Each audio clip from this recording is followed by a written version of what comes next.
제가 고등학생 때라서 예. 저 장면 뭐 너무나도 선명하게 기억을 하고 있어요. 또 마침 또 시험 기간이라서 네. 공부가 잘 안 되는데 TV 뉴스에서 계속 나오는데 뭔가 이 축제 분위기 막 사람들이 박수 치고 막 환호성 부르고 막 제가 태어나서 처음으로 민주주의가 이렇게 좋은 건가? 라는 걸 처음 느꼈던 순간이 바로 저 순간이었습니다. 87년 이후는 정말 엄청났죠. 저도 그때 고3이었는데 제가 살던 부산은 특히 더 기뻐하는 것 같았어요. 그때 부산이 대표적인 야도였거든요. 야구 도시 말고. 뭐예요? 야당. 부산이 그랬습니까? 예, 대표적인 야당 도시였는데 난리가 났습니다. 사투리로 노태우 잘한다. 뭐 이런 그러니까요. 억양도 좀 맞아요, 나오고요. 맞아요. 예. 근데 이제 다 한편으로는 그동안 하도 좀 많이 속고 살아서 그런지 모르겠는데 저게 진짜일까? 이런 반응들도 좀 있었던 것 같기는 해요. 이렇게 기습적으로 발표를 한 데에는 뭔가 6.29 선언에 뭐 어떤 대단한 내용이 있었던 건가요? 뭐가 담겨 있었길래 이랬죠? 국민기본권 신장, 또 언론 자유의 창달, 그리고 지방자치제의 실시, 뭐 이런 것들을 약속을 하는데 그게 한 총 8개쯤 돼요. 근데 그 중에서도 가장 핵심은 역시 대통령 직선제의 실시입니다. 즉, 여야 합의에 따라서 대통령 직선제로 개헌을 하고, 그리고 이제 선거를 직선제로 치러서 1988년 초에 평화적으로 정권을 이양하겠다라고 하는 것이 그 6.29 선언의 골자가 되는 거죠. 전두환 정부는 분명히 유월항쟁 이전 2달 전에 이야기했어요. 대통령 선거는 간선제다. 그리고 체육관에서 뽑겠다. 네. 야권의 개헌안 요구는 88 올림픽 이후에 하겠다라고 발표한 상황이잖아요. 그러니까 이 선언을 폭탄 선언이라고 합니다. 일단 전두환 대통령이 직접 발표한 정책과는 완전히 배치되는 내용을 전두환과는 어떠한 상의도 하지 않았다. 자기가 독단적으로 이 선언을 했다. 이렇게 이야기를 합니다. 그러니까 만약에 직선제를 발표하더라도 전두환이 발표를 해야지. 그렇죠. 노태우가 지금 방금 발표를 한 거잖아요. 노태우니까 할 수 있었던 거 아닐까요? 나름 베프이자 깐부잖아요. 전두환 눈빛만 변해도 두 손 공손히 모으고 잔도 두 손으로 들고 정말 서슴퍼런 시대인데 이거를 저는 노태우가 발표했다는 게 이해가 안 가거든요. 그렇죠.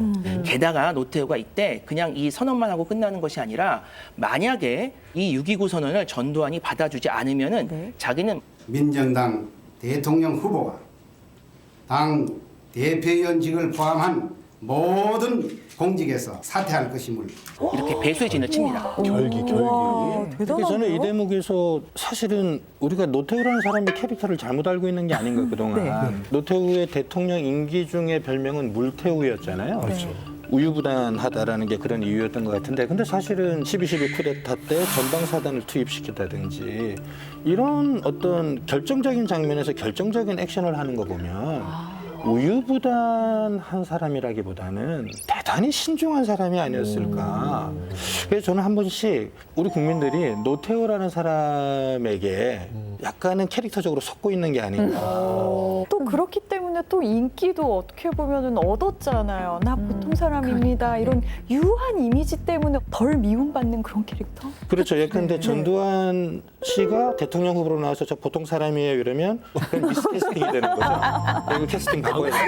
많이 안 어울리세요. 네, 많이 안 어울리죠. 근데 이제 그 노태우 말이 사실이라면 전두환 입장에서는 그 믿었던 후계자한테 뒤통수한테 세게 맞은 거잖아요. 아까 그 민정당 전당대회 보셨잖아요. 노태우 딱 되니까 그 전두환 탁 손잡으면서 깍듯이 인사하는 어떤 그런 모습들.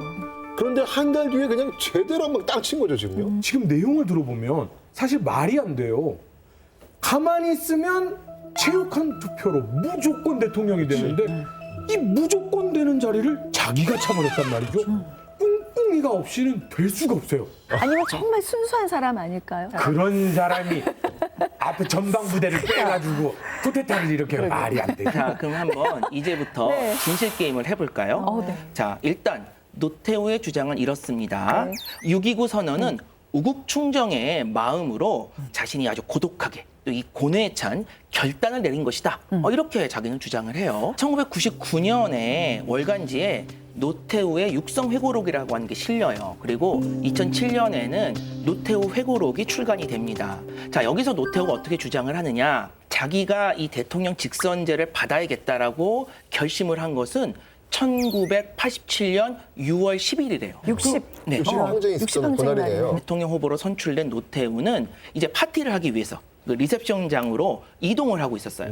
그 이동 과정에서 바로 거리에서 싸우고 있었던 학생들, 시민들을 보게 된 거죠. 그러면서 이제 최루탄 냄새가 막 들어오고 하니까 자기가 그 냄새를 맡으면서 이런 생각을 했다고 합니다.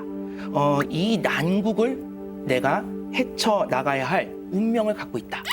이런 식으로 노태우가 생각을 했다고 하고, 그리고 이제 그 자리에서 직선제를 받아야겠다라는 결심을 처음으로 했다는 겁니다. 너무 시나리오인데요. 아니, 너무 뮤지컬이잖아요. 대통령 후보로 추천이 됐어. 파티장으로 가. 최루탄 냄새가 났어. 창문을 닫았겠죠. 이런 시나리오를.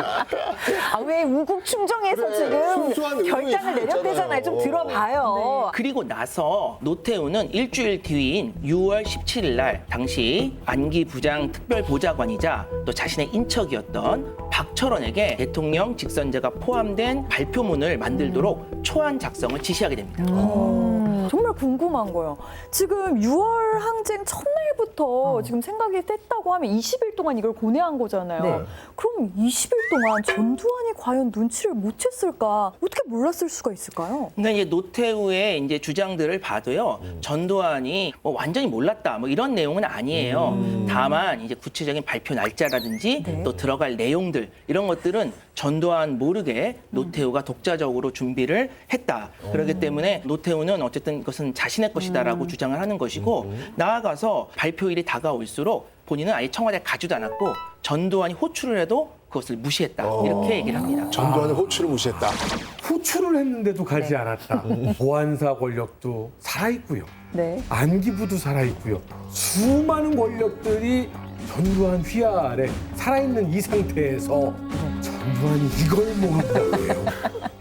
이걸 저보고